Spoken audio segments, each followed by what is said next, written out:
नमस्कार। आज हम पढ़ेंगे शेरशाह सूरी पार्ट 2। इसमें हम शेरशाह सूरी के सैनिक अभियानों के बारे में पढ़ेंगे। शेरशाह सूरी का सैनिक अभियान में सबसे पहले है पश्चिमोत्तर समस्या।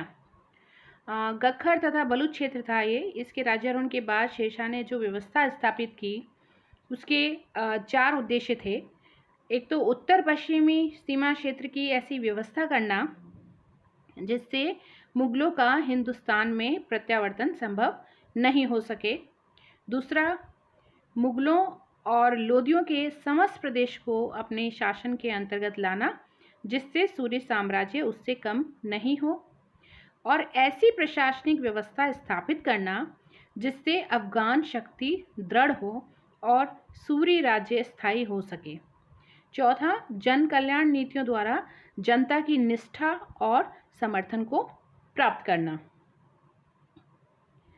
उत्तर पश्चिमी सीमा की रक्षा के लिए शेरशाह ने गख्खरों और बलूचों को नियंत्रण में लाने का कार्य किया। गख्खरों का क्षेत्र सिंधु और झेलम के मध्य उत्तर भाग में स्थित था। सैनिक दृष्टि से इस पर अधिकार करना आवश्यक था, और इसके अलावा गख्खर लोग जो थे वो मुगलों के मित्र थे, अतः उनकी शक्ति को कमजोर करना, दुर्बल करना आवश्यक था। शेरशाह ने गख्खर प्रदेश पर आक्रमण करके उसे पूरी तरीके से नष्ट कर दिया, और इस क्षेत्र में अफगान शक्ति को सुदृढ़ बनाने के लिए झेलम नगर के निकट बिहार में उसने एक विशाल दुर्ग का निर्माण करा जिसका नाम उसने रोहतासगढ़ रखा। जैसा कि आप इस पिक्चर में देख रहे हैं, ये रोहतासगढ़ का दुर्ग है। उसने इस दुर्ग में 50,000 अफगान सैनिकों को स्थायी रूप से रखा, और बलूचों पर नियंत्रण रखने के लिए शेरशाह ने उन्हें संतुष्ट रखने की नीति अपनाई। जब वह खुशाब में था तो प्रमुख बलूची सरदार इस्माइल खां और फतेह खां और गाजी खां उसकी सेवा में उपस्थित हुए और उसकी अधीनता को उन्होंने स्वीकार कर लिया। शेरशाह ने इन बलूची सरदारों को उनके पदों पर वापस रहने दिया। शेरशाह को सीमांत प्रदेश के स्वतंत्र अफगान सरदारों और जाटों की समस्याओं को भी सुलझाना पड़ा। अफगानों ने शेरशाह की अधीनता तो स्वीकार कर ली, परंतु बलूचों के विरुद्ध उनकी शिकायतें अभी भी थी। शेरशाह ने अफगानों की समस्याओं को सुलझाने के लिए अपने भतीजे हैबत खां को नियुक्त किया, और इसने बलूची सरदारों का दमन किया। बंगाल में विद्रोह और उसका दमन। जब शेरशाह उत्तर पश्चिम में अपनी स्थिति मजबूत कर रहा था, उसे सूचना मिली कि बंगाल के सूबेदार खिज्र खान ने बंगाल के पूर्व सुल्तान महमूद की पुत्री से विवाह कर लिया है और विद्रोह करके स्वतंत्र होने का प्रयास कर रहा है। तो उसने क्योंकि उसे पूर्व सुल्तान का समर्थन भी प्राप्त था, तो शेरशाह तुरंत गौड़ गया और उसने खिज्र खां को बंदी बना लिया। भविष्य में बंगाल में इस प्रकार के विद्रोह की पुनरावृत्ति न हो सके, इसके लिए उसने बंगाल में नवीन प्रशासनिक व्यवस्था स्थापित की, और उसने बंगाल प्रांत में सूबेदारी की परंपरा को समाप्त कर दिया। संपूर्ण प्रांत को अनेक सरकारों में विभक्त कर दिया, डिवाइड कर दिया। प्रत्येक सरकार में शिकदार नियुक्त किया गया जो कि एक सैनिक अधिकारी होता था, और जिसके पास शांति व्यवस्था बनाए रखने के लिए एक छोटा सा सैनिक दल होता था। शिकदारों की नियुक्ति वो स्वयं करता था, और वे सभी सम्राट के प्रति उत्तरदायी थे।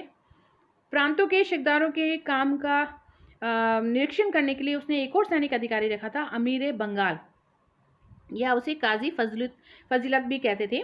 उसको नियुक्त किया, और सुल्तान के प्रतिनिधि के रूप में बंगाल के पूरे प्रशासन पर उसकी निगरानी रहती थी। तो इस नई व्यवस्था द्वारा शेरशाह ने बंगाल में होने वाले जो तमाम विद्रोह थे उस पर नियंत्रण स्थापित कर दिया। शेरशाह द्वारा मालवा पर अधिकार। बंगाल से वापस आगरा आने के बाद शेरशाह ने 1542 ईस्वी में मालवा पर आक्रमण किया, और इस आक्रमण के निम्न कारण थे। हुमायूं ने मालवा जीता था, अतः शेरशाह मालवा पर अधिकार करना चाहता था। उसकी इच्छा उन समस्त प्रदेशों को जीतने की थी जो कि मुगल साम्राज्य में रह चुके थे। दूसरा, हुमायूं के लौटने के बाद मल्लू खां नामक मालवा के सरदार ने कादिर शाह की उपाधि धारण कर ली, और उसने शेरशाह के पुत्र कुतुब खां की समय पर सहायता नहीं की थी, जिससे कि कुतुब खां मुगलों के द्वारा मारा गया था। अतः शेरशाह कादिर शाह से नाराज था, और शेरशाह को यह सूचना मिली थी कि रायसेन का राजपूत शासक पूरनमल जो है वो मुसलमानों पर अत्याचार कर रहा है, और इसकी वह जांच करके पूरनमल को दंड देना चाहता था।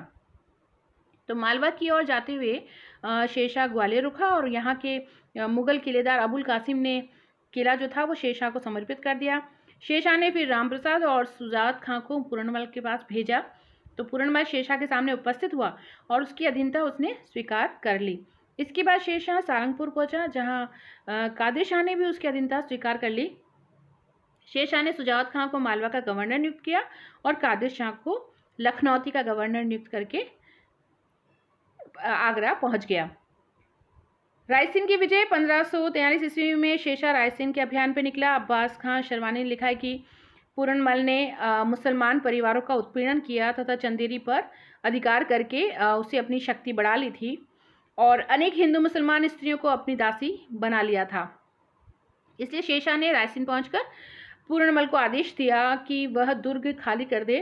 अगर जांच के बाद उसे निर्दोष पाया गया तो शेरशाह उसकी जागीर उसे वापस कर देगा।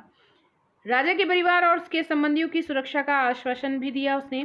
फलतः पूरनमल दुर्ग छोड़कर शेरशाह द्वारा बनवाए गए शिविर में चला गया।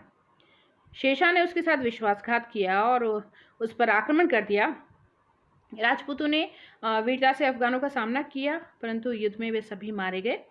रायसीन पर शेरशाह का अधिकार हो गया और रायसीन विजय उसके चरित्र का एक धब्बा है, जो कि रायसीन को शाहनाज खां शरबानी के सुपुर्द करके शेरशाह आगरा वापस लौट गया। मुल्तान और सिंध की विजय। हुमायूं का पीछा करता हुआ शेरशाह जिस समय सीमांत प्रदेश में पहुंचा था, उसी समय उसने इस क्षेत्र पर नियंत्रण करने के लिए गखरों की शक्ति को कुचल दिया था। परंतु बंगाल में जब विद्रोह की सूचना पाकर वह हैवत खान नियाजी को सीमांत प्रदेश की देखभाल के लिए छोड़कर बंगाल चला गया। तो नियाजी ने इस क्षेत्र के जाट सरदार फतेह खां जाट को पराजित किया और फलस्वरूप लाहौर और दिल्ली का मार्ग अब पूरी तरीके से सुरक्षित हो गया। तो इसी प्रकार उसने मुल्तान के स्वतंत्र शासक था बख्शू लंगा, उसे भी पराजित किया और फलस्वरूप 1543 ईस्वी तक सिंध और मुल्तान पर भी शेरशाह का सीधा नियंत्रण स्थापित हो गया। और इन क्षेत्रों पर अधिकार हो जाने से कांधार से भारत आने का मार्ग अब शेरशाह के नियंत्रण में आ गया और उसे अब हुमायूं के वापस आने का खतरा नहीं रहा। शेरशाह का राजपूताना अभियान। शेरशाह के सामने अब सबसे बड़ी समस्या राजपूताना के विभिन्न राजपूत रियासतों पर अधिकार करने की थी। राजपूताना में इस समय अनेक स्वतंत्र और शक्तिशाली शासक थे। उनसे अफगानों को किसी भी समय खतरा उत्पन्न हो सकता था। इन राज्यों में सबसे प्रमुख मारवाड़ और मेवाड़ के शासक थे। शेरशाह ने सबसे पहले मारवाड़ के शासक मालदेव की तरफ अपना ध्यान दिया। राणा सांगा की मृत्यु के बाद राजस्थान में मारवाड़ के राज्य की शक्ति बहुत अधिक बढ़ गई थी। 1532 ईस्वी में मालदेव ने अपने पिता की हत्या कर दी और मारवाड़ का शासक बन गया और कुछ ही वर्षों में उसने अपने शक्ति और राज्य की सीमा का विस्तार कर लिया था और उसके प्रभाव में बीकानेर, जोधपुर और जयपुर के राज्य भी थे। उसकी विस्तारवादी और आक्रामक नीति जो थी वो अफगानों के लिए खतरनाक बन सकती थी। शेरशाह द्वारा फिर मालदेव पर आक्रमण किए जाने के अन्य कारण भी थे कि उसने शेरशाह के पुत्र कुतुब खां की युद्ध के अवसर पर सहायता नहीं की थी। फलतः क्या हुआ कि हुमायूं के भाइयों के हाथों कुतुब खां मारा गया। इसके अलावा उसने हुमायूं की भी सहायता की थी और उसे अपने यहाँ शरण दी थी, इसीलिए शेरशाह ने मारवाड़ पर आक्रमण किया। इन सब कारणों से शेरशाह ने मालदेव पर आक्रमण करने का निश्चय किया और इसी बीच शेरशाह को आक्रमण करने का एक बहाना भी मिल गया। राजस्थान के कुछ असंतुष्ट सामंतों और निष्कासित शासकों, जिनमें प्रमुख थे एक तो मेड़ता के राजा वीरमदेव और बीकानेर के राजा राव कल्याणमल, उनके मंत्री नागराज ने शेरशाह से मालदेव के विरुद्ध सहायता मांगी। इसी वजह से 1544 ईस्वी में शेरशाह मालदेव के विरुद्ध अभियान पर निकल पड़ा। अजमेर के निकट दोनों सेनाएं लंबे समय तक डटी रही। कोई भी पक्ष पहले आक्रमण नहीं करना चाहता था। शेरशाह ने धोखा देकर एक जाली पत्र द्वारा मालदेव के सामंतों में फूट पैदा कर दी और मालदेव पर अपना विश्वास दिखाने के लिए उसके कुछ सामंतों ने मालदेव के मना करने पर भी शेरशाह पर आक्रमण कर दिया। वह वीरतापूर्वक अफगानों से लड़े परंतु पराजित हुए। और उनकी वीरता से प्रभावित होकर शेरशाह को यह मानना पड़ा, स्वीकार करना पड़ा था कि मैंने एक मुट्ठी भर बाजरे के लिए दिल्ली का राज्य लगभग खो दिया था। ये युद्ध मार्च 1544 ईस्वी में हुआ। मालदेव को बादी होकर पीछे हटना पड़ा। शेरशाह ने एक एक करके अजमेर, जोधपुर, नागौर, मेड़ता और अन्य सभी महत्वपूर्ण किलों और नगरों पर अधिकार कर लिया और मालदीव के पास मारवाड़ के शक्तिशाली राज्य का एक छोटा और महत्वहीन भाग ही बचा रहा। मारवाड़ के बाद उसने मेवाड़ की तरफ ध्यान दिया और मेवाड़ की राजनीतिक स्थिति उस समय बहुत दुर्बल थी, अत्यंत दुर्बल थी। आंतरिक संघर्षों और षड्यंत्रों ने अल्पीयस उदय सिंह को नाम मात्र का शासक बना रखा था।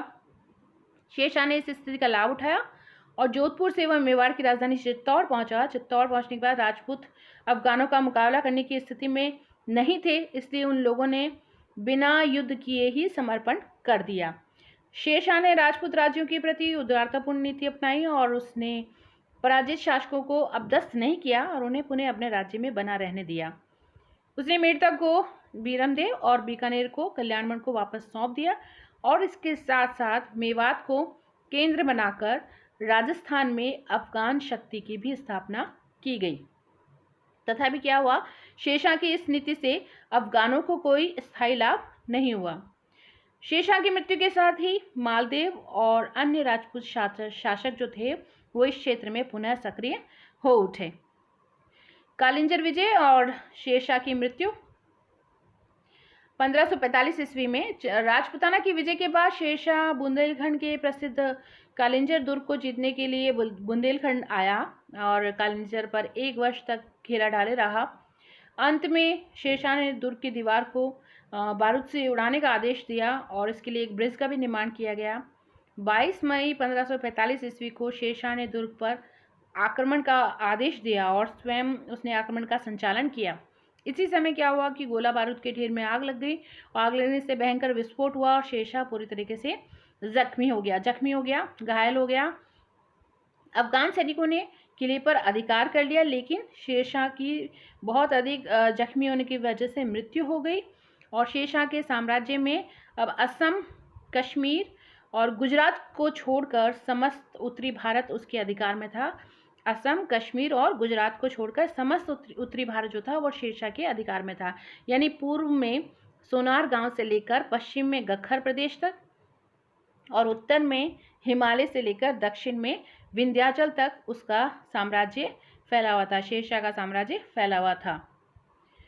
ये मैप है शेरशाह सूरी का साम्राज्य है, जो डार्क ग्रीन में आप देख रहे हैं। पूर्व में इसका सोनार गांव से लेकर पश्चिम में इसका गखर प्रदेश तक और उत्तर में हिमालय से लेकर दक्षिण में विंध्याचल तक इसका शेरशाह सूरी का साम्राज्य था। तो आज के लिए हम इतना ही पढ़ेंगे और अगले पार्ट में हम शेरशाह सूरी के प्रशासन के बारे में पढ़ेंगे। तो आज के लिए इतना ही। Thank you.